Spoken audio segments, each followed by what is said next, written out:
दोस्तों नमस्कार, जय Shri Ram. Welcome back to own channel Investor Shala. इस वीडियो में आइए हम टेक्निकल एंड फंडामेंटल एनालिसिस करते हैं ion exchange India limited company की, एंड कंपनी की तरफ से जो लेटेस्ट मीडिया नोटिफिकेशन निकल के आई है उसकी तरफ भी एक नज़र।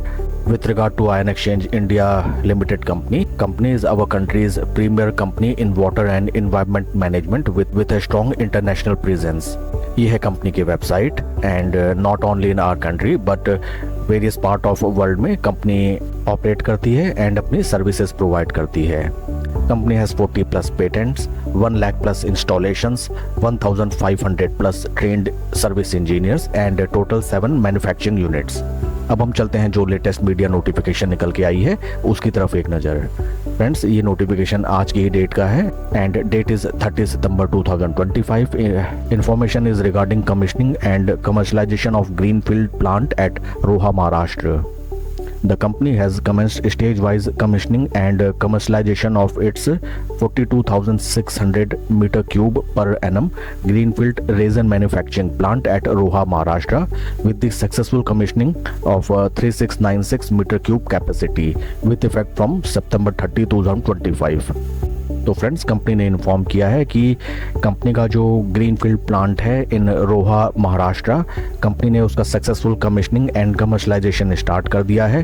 टोटल कैपेसिटी है प्लांट की 42,600 metre cube per annum, and उसमें से in first stage 3,696 metre cube capacity का कमर्शलाइजेशन एंड ऑपरेशनलाइजेशन कंपनी ने स्टार्ट कर दिया है आज 30 सितंबर 2025 से।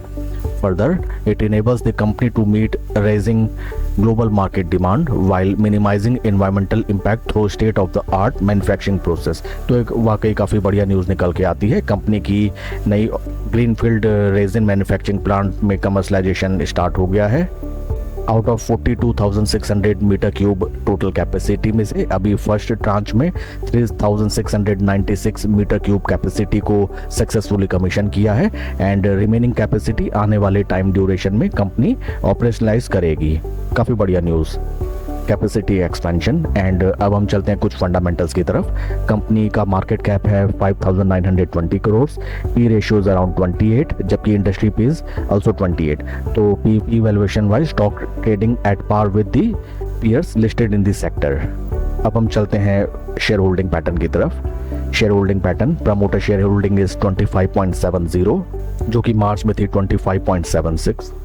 FIIs की शेयर होल्डिंग 5.50 से घट के 5.27 इन जून क्वार्टर। DIs की शेयर होल्डिंग 13.88 से बढ़ के 14.08%, थोड़ी सी बड़ी है, and number of retail share holders 1,26,000। तो ओवरऑल देखें एक professionally managed company and FII DIs की अच्छी खासी पोजीशन इस स्टॉक में। हाल फिलहाल कुछ ज़्यादा बदलाव नहीं है शेयर होल्डिंग पैटर्न में। एंड आइए अब एक नज़र कंपनी के टेक्निकल चार्ट पैटर्न की तरफ। यह है कंपनी का technical chart pattern. Chart pattern देखते ही हम कहेंगे कि हाल फिलहाल स्टॉक में काफ़ी अच्छी खासी पिटाई हुई है। स्टॉक ने अपना जो नियर टर्म हाई लगाया था अराउंड 745 रुपीज़ का, वहाँ से अच्छी खासी स्टॉक में पिटाई टर्म्स में निकल के आती है अराउंड 46% डाउन। तो फ्रेंड्स आप देखिए, अगर हम टाइम ड्यूरेशन लेके चलें दिसंबर 24 से सितंबर 2025 तक लगभग ये स्टॉक 44 से 45% पैसा टूट गया है। एंड उससे पहले स्टॉक में देखिए स्लो एंड स्टडी भीषण रैली जो कि निकल के आई परसेंटेज टर्म्स में near around 386% in the time duration of around 2.5 years। जैसा कि बार बार कहा जाता है, आप किसी भी स्टॉक में आप पोजीशन बनाइए तो सबसे पहले कंपनी का पी रेशियो आपको देखना मेन होता है। आप खुद बताइए, स्टॉक देखिए इतना बढ़िया इसमें रैली दिया, बट यहाँ से देखिए यहाँ ऑनवर्ड स्टॉक में ओनली फ्रॉथ रह गई। बड़े प्लेयर्स स्लो एंड स्टडी यहाँ से देखिए एग्जिट किए, स्लो एंड स्टडी उन्होंने अपना पूरा माल डिस्ट्रीब्यूट किया, and this is the last stage, last pump and dump. पूरा माल यहाँ पे रिटेलर्स को अपना चेप के स्टॉक लगभग 44-45% डाउन, एंड बड़े पार्टीज यहाँ से मालामाल होके निकले, and retail share holders tight आए face. Only retail share holders are tight आए फेस बिकॉज आप भी जानते हैं कोई भी बड़ा इन्वेस्टर या कोई भी FII DIs कंपनी को फंडामेंटल एंड इंट्रिंसिक वैल्यू के बेसिस पे बाय करता है, नॉट बेसिस ऑन फोमो। कोई भी प्रूडेंट व्यक्ति इतने हाई लेवल्स में, आप समझिए उस समय स्टॉक का पी रेशियो क्या रहा होगा, कंपनी के वैल्यूएशंस क्या रहे होंगे, उस समय ये स्टॉक को बाय नहीं करता है। उस स्टॉक को केवल एंड केवल फोमो में रिटेल शेयर होल्डर ही बाय करता है। एंड टेक्निकल टर्म्स में देखें, स्टॉक लगभग 2025 ऑनवर्ड कभी अपने 200 डे मूविंग एवरेज को ब्रीच आउट कर ही नहीं पाया। एंड शेयर ने एक बार ट्राई किया, लेकिन वहां से भी देखिए अच्छी खासी गिरावट। मेन लेवल्स इसमें निकल के आते हैं once again 200 day moving average. 200 day moving average से पहले स्टॉक के बारे में सोचने का भी नहीं।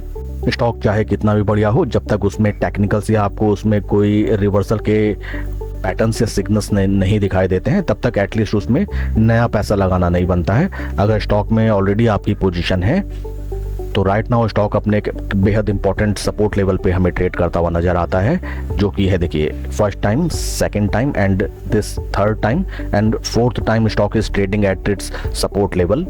कंपनी अपने क्षेत्र की दिग्गज कंपनी है, कंपनी में कोई इशू या फिर कोई पैनिक लेने वाली बात नहीं, बट मेन चीज़ होती है कि आपने किस हिसाब से अपनी पोजीशन बनाई है एंड आप पूरा पैसा लगा के फंस चुके हैं या स्लो एंड स्टडी आप पोजीशन बना रहे हैं। इस स्टॉक में अगर आपकी ऑलरेडी पोजीशन फंसी है तो आप या तो 20-50 डे मूविंग एवरेजेस अगर कुछ इस तरीके से ट्रेड करके चलने लगे, 20 डे मूविंग एवरेज ऊपर, 50 डे मूविंग एवरेज नीचे, तो यहाँ आप एवरेजिंग का देख सकते हैं। Otherwise you must wait for 200 day moving average. जब 200 डे मूविंग एवरेज नीचे चलने लगेगा, 20 डे मूविंग एवरेज ऊपर, 50 डे मूविंग एवरेज उसके नीचे, उस समय आप अपने स्टॉक को slow and steady average out कीजिए। कंपनी काफी बेहतरीन है, कंपनी में कोई कमी पेशी नहीं, but we have to wait for some confirmation जो कि ये दर्शाएं कि stock once again bullish trend में जा चुका है।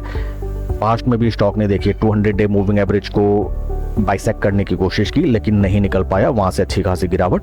तो 200 डे मूविंग एवरेज पे थोड़ा टाइम स्पेंड स्टॉक करे एंड वहां से जब ऊपर चलने लगेगा वहां आप अपना एवरेजिंग या नई पोजीशन का प्लान चॉक आउट करें। That's it for the video friends. Please like and subscribe my channel.